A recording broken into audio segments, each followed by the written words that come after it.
بسم اللہ الرحمن الرحیم. ناظرین السلام علیکم. پروگرام ہے جی کشمیر میگزین. میں ہوں یاسر رحمان. آج کے پروگرام میں ہمارے دو موضوعات ہوں گے جی. پہلا موضوع 20 سال سے بلقیس بانو جنہیں گجرات فسادات کے بعد بدترین تشدد کا نشانہ بنایا گیا، جن کے خاندان کے 14 افراد کو قتل کر دیا گیا، جن کے ساتھ جنسی زیادتی کی گئی اور اجتماعی زیادتی ان کے ساتھ 11 ان اشخاص نے کی اور اس کے بعد پھر انہیں کنوکٹ بھی کر دیا گیا.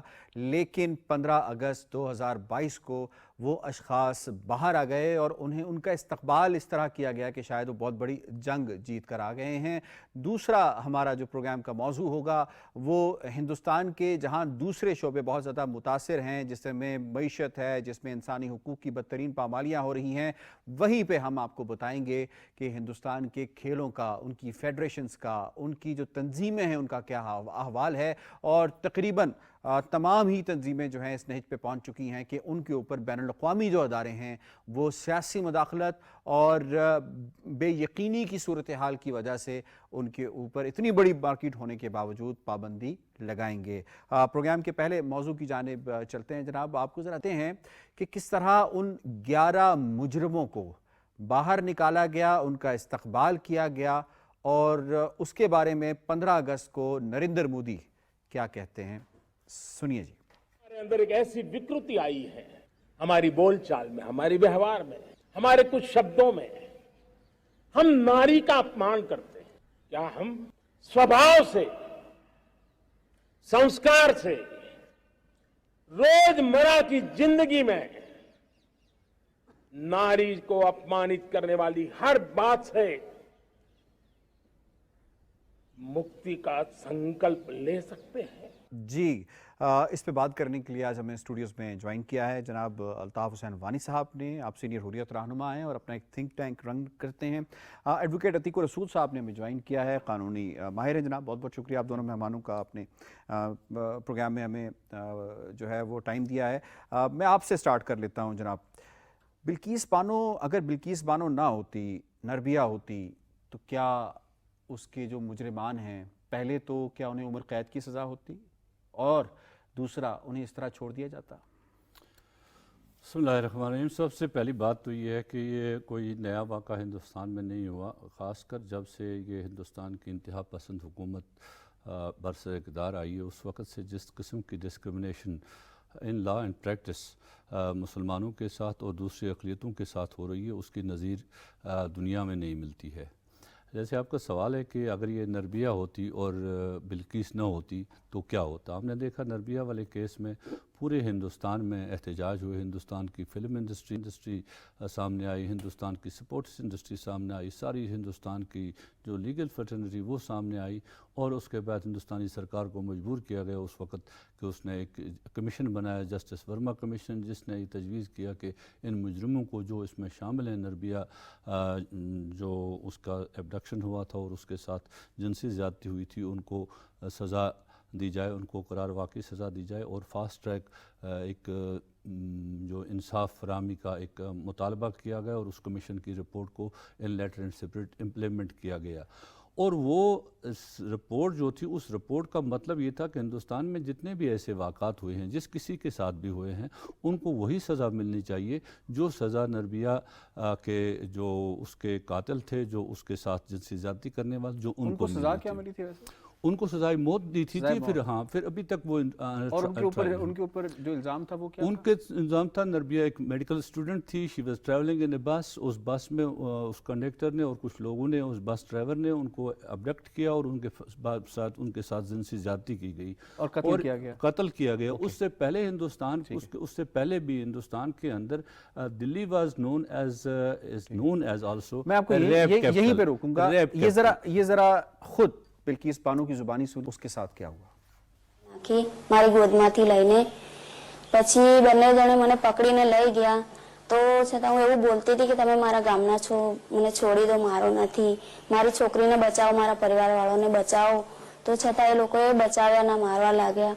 પછી મારા પર એ લોકોએ ખરાબ કામ કર્યું. ایڈوکیٹ عتیق رسول صاحب، میں آپ کو انوالو کرتا ہوں.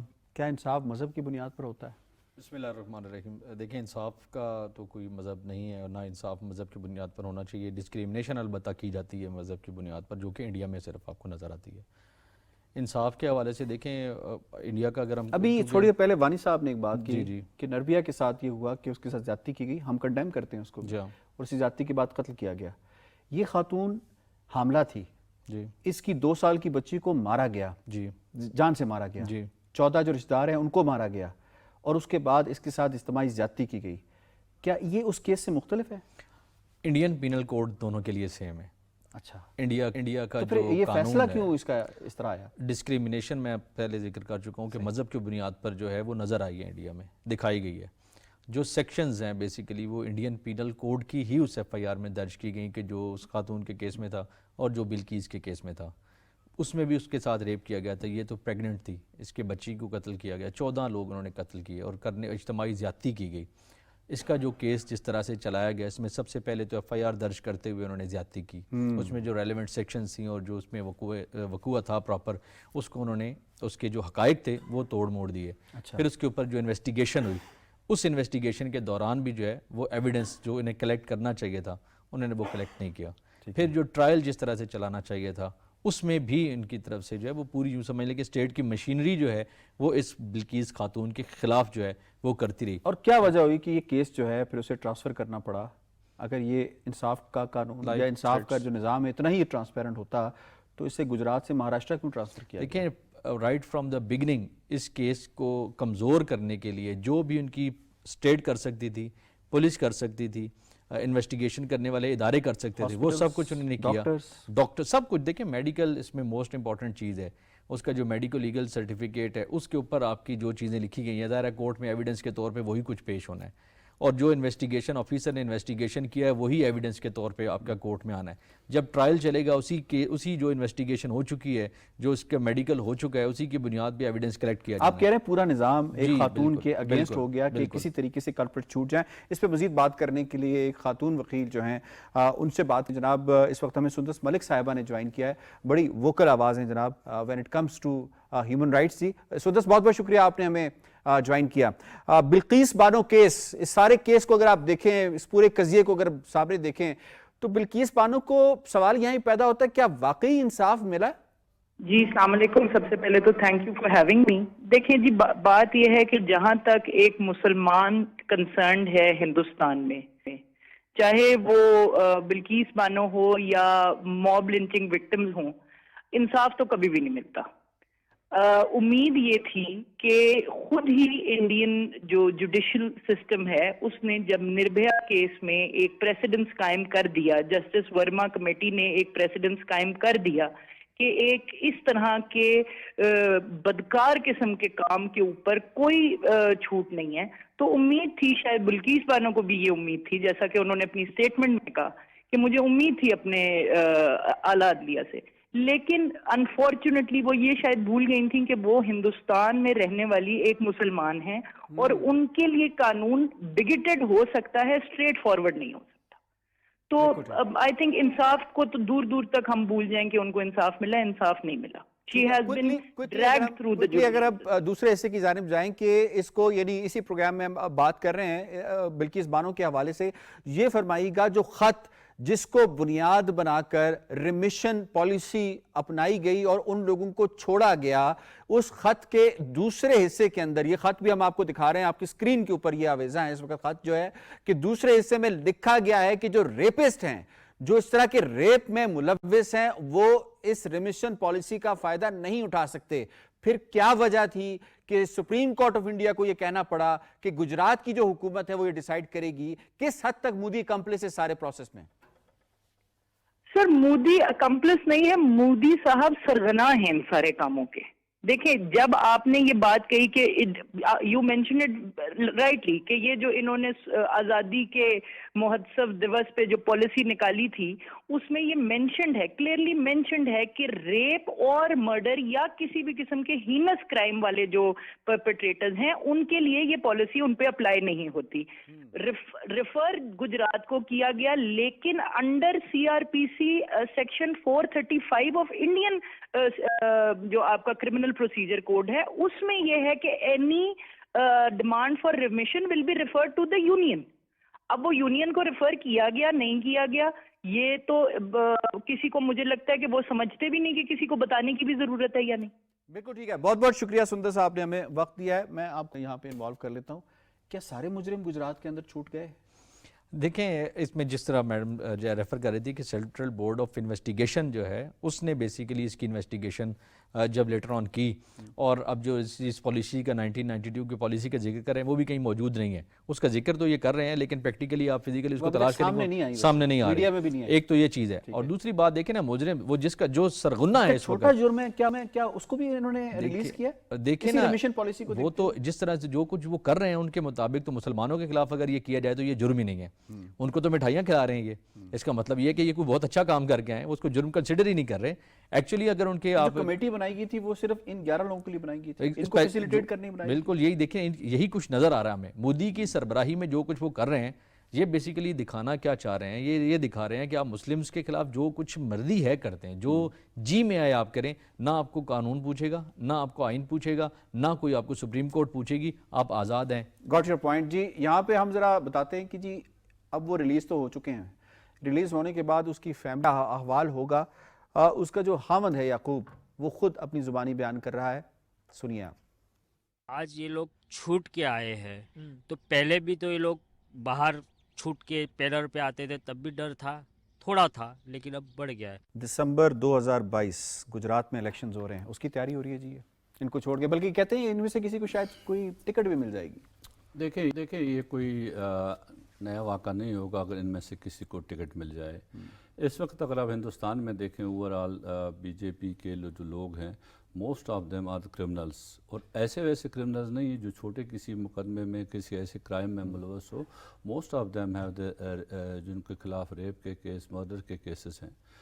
अब ये एक लेवल का केस किसी जगह पर हुआ, लेकिन हिंदुस्तान की सबसे बड़ी रियासत उत्तर प्रदेश पर जो हुकूमत करता है आदित्यनाथ योगी, जिसको पिछली दफ़ा भारी मैंडेट मिला, ही इज़ ऑन रिकॉर्ड, जब वो इलेक्शन कैंपेन से पहले भी और उसके बाद भी ये कहता है कि मुसलमान औरतों को कब्रों से निकाल कर उनके साथ रेप करो। जब एट द टॉप एक लीडर ऐसी बात कर सकता है तो उसका इम्पैक्ट लोकल आबादी पर क्या होगा। यही वजूहत थी कि जो आप जिक्र कर रहे थे गुजरात का, गुजरात में देखिए नरेंद्र मोदी से लेकर अमित शाह और ये सारे लोग, जिस एक पुलिस अफसर ने वहाँ कोशिश की इसको इन्वेस्टिगेट करने की, मोहित भट्ट को, उसको इबरत का निशान बनाया गया through the supreme court of India also, क्योंकि उस शख्स ने कोशिश की थी सच को सामने लाने की। कोई भी शख्स हिंदुस्तान के अंदर अगर ऐसे जराइम को, ऐसे वाक़ात को जो अक़लियतों के ख़िलाफ़ हों, और या जिन वाक़ात में हिंदुस्तान की सरकार, हिंदुस्तान की एजेंसियाँ कश्मीरियों को या पाकिस्तान को मुलवस करार देती हैं, तो उनके लिए अगर कोई शख्स सच की आवाज़ उठाए तो वो इबरत का निशान बनता है। आपको हिम्मत करके याद है कि 2022 दिसंबर की तैयारी हो रही है। जाहिर सी बात है हिंदुस्तान के अंदर हर इंतखाब अब लड़ा जाता है मुसलमानों के खिलाफ इंतकाम की बुनियाद पर। कौन ज़्यादा करता है ये हिंदुस्तान की, देखिए इस वक्त हिंदुस्तान की अदलिया, हिंदुस्तान की मुकन्ना, हिंदुस्तान की पार्लियामेंट, हिंदुस्तान की police, each and every organ of Indian state has totally वो उसको हिंदू ताने घेर लिया है। मेजॉरिटेरियन स्टेट है जी, ये बन चुकी है। ये मेरा अगर जो मैं समझता हूँ इसको, वो अगर आप सुने तो वो ये है कि ये आरएसएस की और हिंदुत्व की स्टेट है इस वक्त, ये और किसी की स्टेट नहीं है। बिल्कुल ठीक है जी। मैं प्रोग्राम के दूसरे हिस्से की जाने पढ़ूंगा जरा।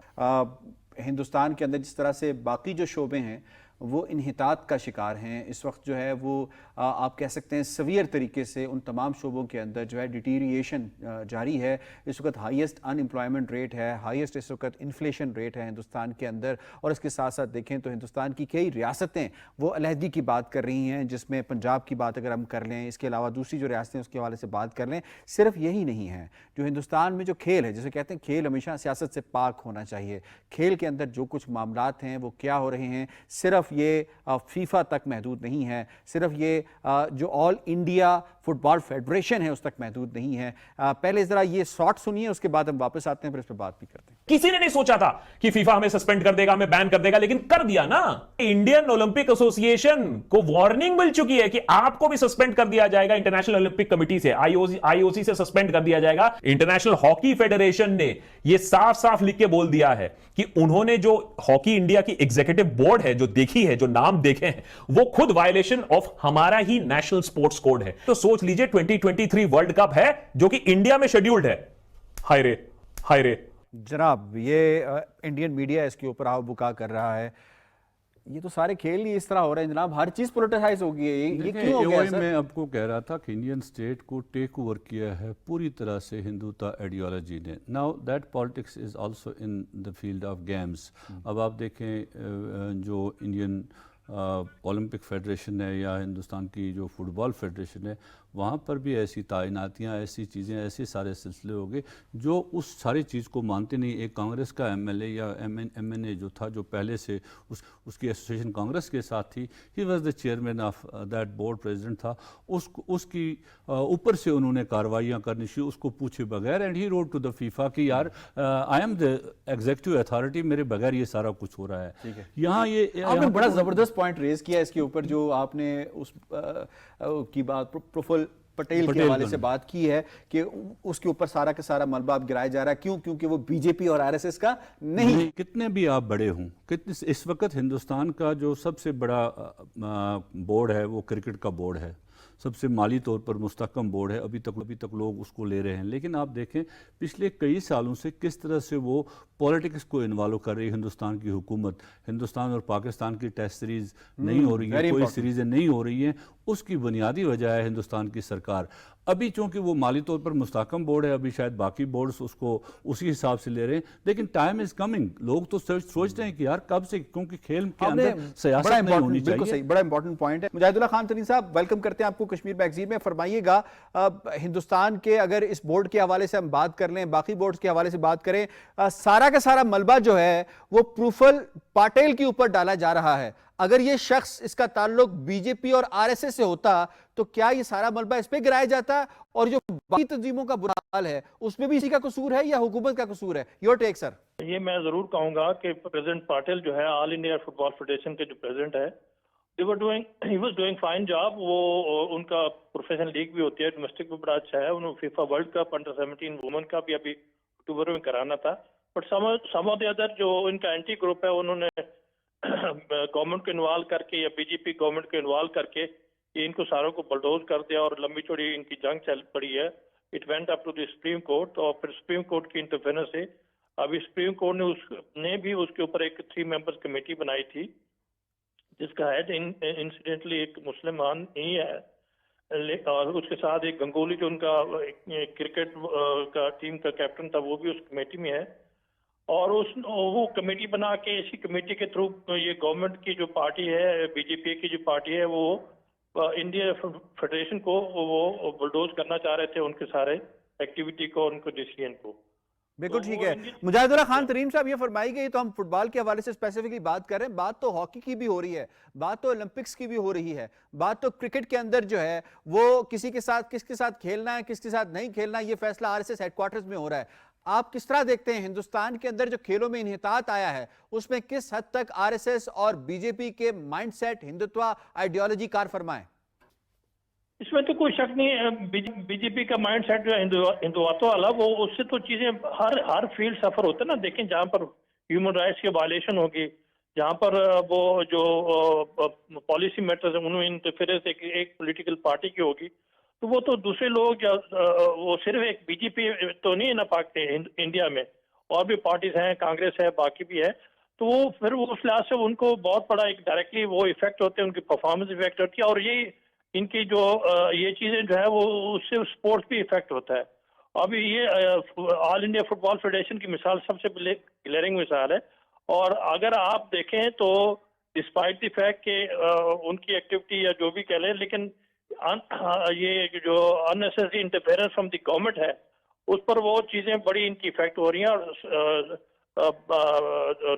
रोजमर्रा के मैटर्स में भी, और स्पेशली इसके, और उनका जो एक माइंड सेट है, बाकी तो मैं नहीं गया, तो बीजेपी का जो माइंड सेट है हिंदुत्व वाला माइंड सेट, उसमें मुसलमानों को बहुत ज्यादा मसाइल होते हैं उनको बड़ा बुरी तरीके से ट्रीट किया जाता है और उनके साथ उनके ऊपर बहुत जुल्म होते हैं। वो आए दिन टीवी पर भी देखते हैं, मीडिया में भी बिल्कुल ठीक देखते है। हैं। और खिलाड़ियों के हवाले से आप बात कर रहे हैं किरण, ये जो जुल्म सितम है खिलाड़ियों पे भी होता है, साथ ही रहिएगा कितनी बड़ी एम्बैरेसमेंट है उन बच्चियों के लिए जो अंडर 17 वर्ल्ड कप खेलने गई हैं, सेंट्रल एशिया के अंदर मौजूद हैं और उनको वन फाइन मॉर्निंग बता दिया गया है कि जी यू आर ग्राउंडेड।